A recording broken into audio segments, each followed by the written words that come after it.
बातमी मान्सून संदर्भात.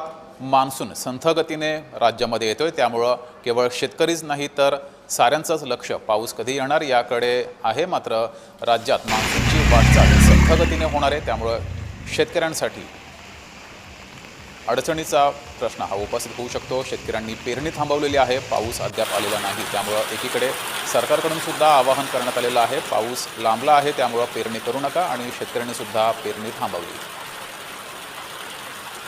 अधिक माहिती घेऊया, आपले प्रतिनिधी तेजस मोहतुरे आपल्यासोबत जोडलेले आहेत. तेजस, राज्यात जे आहे ते बघितलं असेल तर पाऊस जे आहे ते लांबणीवर गेले. एकूणच जर बघितलं असेल तर जूनचा हा दुसरा आठवडा आहे, मात्र या संपूर्ण संदर्भात जर गेलं तर पाऊस पडत नाही. त्यामुळे जे आहे ते शेतकरी राजा जे आहे ते चिंतेत आहे.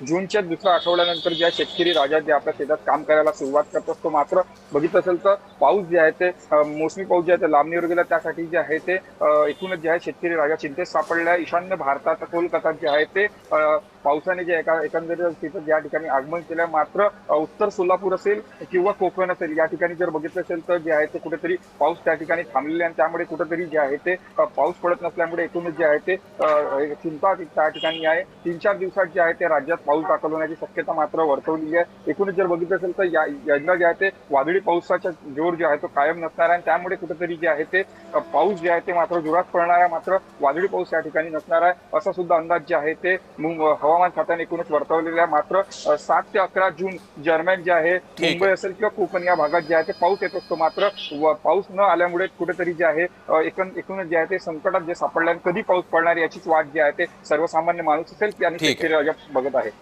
तेजस, तुम्ही असेच जोडलेले राहा.